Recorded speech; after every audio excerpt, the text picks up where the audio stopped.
Okay, so ngayong araw ay pupunta kami sa Hubasan, doon sa Canlangka, doon sa pariguan ng aming mga kababayan. Kababayan! Sa mga people of the Philippines ay pupunta ko kayo ngayon. Itutour ko kayo sa Barangay Hubasan, Gamay, Northern Samar. Mapanas, Northern Samar. So, andito kami ngayon, bibiyahin na. O diba, kitang-kita nyo naman. Ay parang ang bilis. Pero hindi naman yung mabilis. Inedit ko lang yan. Kaya ayan, so makinig kayo at pupunta ko kayo sa Hubasan. So, andito muna tayo ngayon sa Gamay, Northern Samar. Siyempre, aagi tayo kasi mula kami sa Barangay Bato. Kaya ayan, yung aming kasama ay humihingit na kasi sobrang paso. Kaya naman ay pupunta kami doon sa Canlangka para maging mainit, malamig ang kanyang ulo. Ulo. Balitaw, pupunta kami sa sobrang paso ngayon ay grabe, kailangan namin magpalamig. So, ngayong araw ay Domingo, kaya free sila. So, dito na kami ngayon sa gitna ng may Gamay, sa gitna ng Gamay, Northern Samar. Ayan, so aagi mo lang kami kasi hindi naman dito yung aming pupuntahan. O, dumaan lang kami. Kaya, so, malapit na kami sa Barangay Hubasan. Ay, malayo pala ka, Malitaw, nandito na kami sa may kutsi. Ang kutsi namin na iwan. Yun.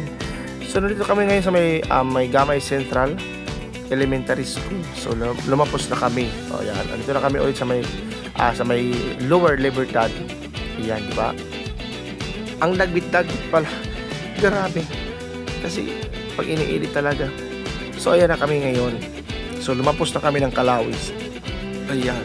Sa top. Siya. Basta hilltop. Top hill. Ayan. So, mayroong pedicab na aming ay lalapusan namin. Siyempre kasi ang bagal.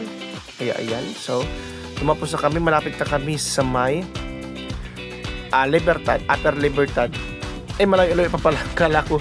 Fake news na naman. So, ayan. So, grabe naman dito kasi ang sobrang paso. So, dahil sobrang paso, grabe ay hindi na ako nakakatingig dito sa Kakalata. Ay, hindi pala. Iba parang lugar to. Ayan, lumabas na kami. Dito na kami sa may Kabarasan. Papunta kami sa may Hubasan. Di ba? Malapit na kami. So, ito na yung daan papuntang Hubasan. So, malapit na kami. Kaya naman, ay, excited na kami makita ang Canlangka. Yan, Canlangka. Siya, mamopay siya dito kasi sobrang lamig ng panahon. Ng tubig. Dahil sa sobrang lamig, ay naibsan yung init ng ulo namin. Kasi ay grabe naman kasi libot-libot kami ng dagat o ng Gamay. So mula Gamay, tapos bumalik ulit ng Barangay Bato. Kaya ayan, sobrang pasok.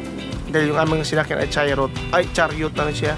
Basta yung chariot, ayan, walang bubong. Kaya ayan naman, sobrang sakit sa ulo dahil sobrang paso ng panahon ngayon.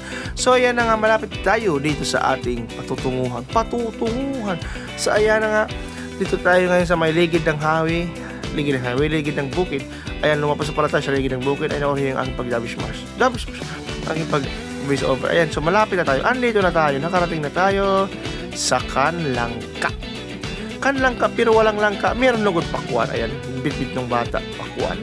So, iwan ko ba? I wonder, bakit walang langka? Ayan, di ba? Kulay blue yung tubig. Kulay pink yung tubig. Yun, di ba? Ang ganda-ganda. Kahit malayuan, ang ganda tingnan. So, sarap sa ice. Yung parang ramdam mo na yung lamig kapag kahit sa tingin mo lang, di ba? Ay, grabe, para ako nag-aano lang.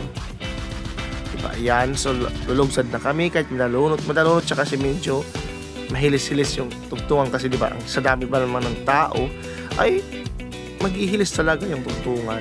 So, ayan na nga, di ba? Malapit na. O yan, maliligo na kami. May narunong naliligo. Yan, may bitaw-bitaw yan. Ayan, pero hindi ko yan kaya. Kasi baka mapuktol yung PC o kaya yung sangha. Ay, grabe. O baka magsabay pa yan yung kapuktulang sangha at PC. Kaya hindi na ako mag-attempt na mag-try. Yan. Good night.